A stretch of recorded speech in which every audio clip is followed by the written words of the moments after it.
Hey, what's up, what's up? Welcome back, guys! Nagbabalik ang inyong lingkod, mga amigos! Ayun, so since guys, merong bagong labas ng mobile ngayon, ano nga ba yun? Which is, yun guys, yung iPhone 11 Pro. So ayun guys, ito yung topic natin ngayong gabi. Okay? So ang tanong guys, worth it nga bang bilhin yung iPhone 11 Pro? Magkano kaya yun? Guys, yung starting price ng iPhone 11 Pro is $1,000. Or in dirham po, dito sa Dubai, it's almost 4,300. Yun yung minimum price ng iPhone 11 Pro. Okay guys, in peso, siguro guys, mga 60,000 pesos. Di ba? Isang tricycle na yun. So ngayon guys, pag-uusapan natin ngayon, worth it nga bang bilhin yung iPhone 11 Pro? Ano nga ba yung in-improve nila? Ano ba talaga yung ba't mo bibilhin yung iPhone 11 Pro? Okay? Tara guys, samahan nyo ako. Let's get it on! Double cup, big comparing, holding nuts. I don't want friends, I want Audis. Smoking on booth and it's my weed. So yun guys, ngayon, actually guys, yung pinaka main in-improve talaga ng iPhone 11 Pro ngayon is, una guys, is yung design, okay. And pangalawa guys, is yung battery, okay. Pangatlo guys, is yung display. And of course, syempre yung rectangular camera, square camera pa. So ngayon guys, number one is yung design. So ano nga ba talaga yung main improvement ng design ng iPhone? Actually guys, wala naman. Ganoon pa rin. Okay? Yung design is pareho lang. Okay? Pero syempre yung color iba na. So meron siyang matte finish gold, meron siyang green, space gray, tsaka silver. Ayan. Yung likod niya is matte finish na, hindi na siya shiny. So advantage ng matte finish yun guys is anti-fingerprint. So yun ang advantage nun. So mas maganda yung style ngayon which is matte finish. So matte finish sa guys from the body, tapos yung camera bump niya is shiny. So from matte to shiny. Actually guys, yung design ng camera is nakita ko na siya sa Android devices, which is yung Huawei Mate 20 Pro. Parang ginahay lang ng iPhone yun kasi similar design eh. Iniba lang yung circle size, mas pinalaki lang yung size ng pixel ng camera or yung design. Actually guys, marami ako nakita na yung minamap na yung camera ng iPhone eh. Meron din yung may Mickey Mouse, may parang UFO, parang yung gas stove na lutuan. Ganun yung style ng iPhone camera ngayon. And guys, Apple claimed that they use the toughest or the strongest glass ever in the smartphone. Pero guys, di pa rin ako believe eh. Kasi guys, glass is glass. Kapag mahulog yon, basag. Diba? Or mas maganda talaga lagyan mo pa rin ng screen protector yon or ng cover para di mabasag. Or wag mong ihulog kasi yung iPhone glass is mahal eh. Magkano yung repair nun? Dito sa UAE, yung glass pa lang, ang repair nun is 1,000 dirham. So glass pa lang yun, front pa lang. Eh what if yung back panel pa? Diba? Let's see yung harap ng iPhone 11 Pro tsaka yung last year version na model which is iPhone XS. Is pareho lang guys yung design. Okay? Pareho lang yung screen size, yung resolution, same, may notch pa din. So, same Face ID pa rin, same design. Pero guys, ngayong iOS 13, yung A13 Bionic chipset na gamit nila ngayon. So, they claim that mas in-improve nila ng 30% faster yung Face ID ngayon. At the same pa rin sila IP68 water resistant tulad ng iPhone XS, which is 30 minutes and 1.5 meters.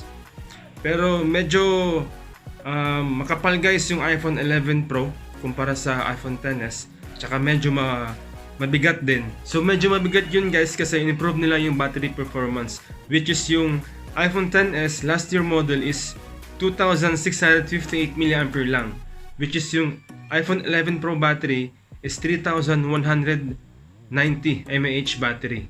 So Apple claim na plus 4 hours yung in-improve ng iPhone 11 Pro compared to iPhone XS last year. So second improvement guys is yung display.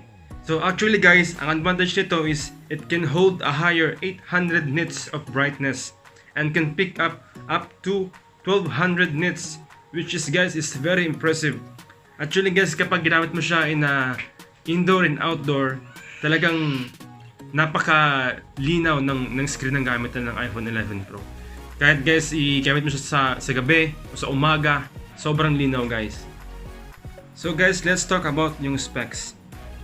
iPhone 11 Pro, ang gamit nila ngayon is A13 Bionic, which is yung bagong chipset nila. And it has 4GB RAM. Same last year. Let's check this guys, the comparison of XS and iPhone 11 Pro.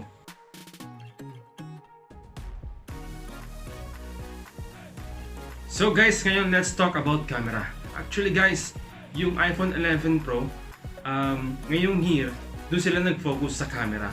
Okay? Ano ba talaga yung pinagkaiba ng iPhone 11 Pro sa last year model? So ngayon guys, yung iPhone 11 Pro is nag-step up na sila. So meron silang 3 camera ngayon. Pero guys, mostly ng mga Android flagship device, meron ng ganitong features eh. Minsan nga, yung iba nga dyan, meron ng 4 na camera. Like Huawei, di ba? Yung Samsung, yung OnePlus. Actually guys, medyo delayed na yung iPhone 11 Pro ngayon. But, syempre, dun pa rin sila sa uso. Dun sila sa trend, di ba?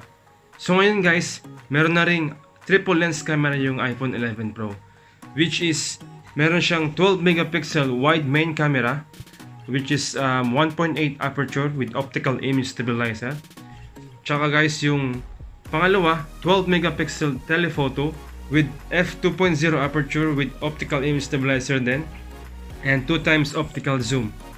And lastly guys, yung additional nila, which is 12 megapixel ultra wide camera, which is f2.4 aperture with 120 degree field of view.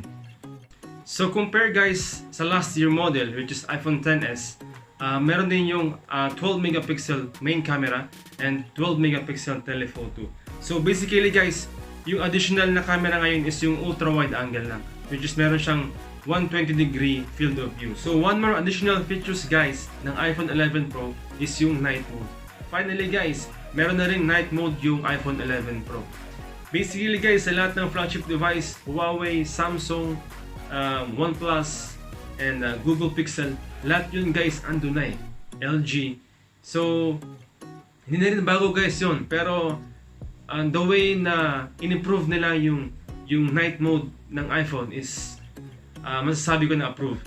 So, ito guys yung sample ng night mode photo nila. So guys, that's it. Pero guys, in my overall opinion, dapat hindi Pro yung pinangalan dun sa iPhone eh. Kasi bakit guys? Lahat ng in-expect ko na top features is wala dun eh. Tulad ng kahit new design man lang, di ba? Ganun pa rin yung design eh. Tapos yung kahit yung notch, kahit palitin na ng konti, pero ganun pa rin kalaki yung size. Tapos guys, USB Type-C. Para naman mas mabilis yung charging. Kasi ba guys, yung sa box is 5 watts. And napakabagal mo i-charge nun, di ba? So, yung makuha mo yung 18 watts sa iPhone 11 Pro Max lang yun, which is sobrang mahal nun, di ba? Or kahit man lang increase nila yung refresh rate, which is yung iPad Pro guys is 120Hz refresh rate. So napaka-smooth nun guys. Yung screen resolution tsaka smooth ng flow ng screen, napaka-smooth. Tsaka yung in-display fingerprint, tulad ng Samsung o Huawei. So yun ang new innovation ngayon, hindi yung Face ID kasi lumang version na yun. Tsaka tulad sa Huawei P30 Pro, meron siyang reverse wireless charging. So yun yung tinatawag na Pro, di ba? Yung new innovation. So pwede mo i-charge yung phone mo, itap mo lang sa phone ng P30 Pro, maka-charge na yung device mo. So kahit alin man lang dun guys, para naman worth it na tawagan silang Pro, di ba? So yun lang guys. So yun lang talaga yung pinaka main improvement ng iPhone 11 Pro. Una guys is yung design, little bit. Yung display, meron din siyang improvement. Yung display, yung 800 nits up to 1200 nits brightness. Okay? And guys, syempre yung pangatlo yung battery. So mas mataas na yung capacity ng battery na ngayon. So plus 4 hours extra hours battery. Okay? And of course guys, yung camera, yung Mickey Mouse camera. triple camera lens. Okay? So guys, hopefully nakatulong yung aking in-depth review ng bagong iPhone ngayon. Pero guys, depende pa rin sa inyo yun kung bibili kayo. Kung meron kayong pera, go get it, man. Pero kung wala naman, maraming option dyan. Okay? Which is, mas maganda pa yung camera, yung battery performance, yung speed, like Huawei P30 Pro, diba? Or Samsung Note 10 Plus. So yan guys, that's it. Peace.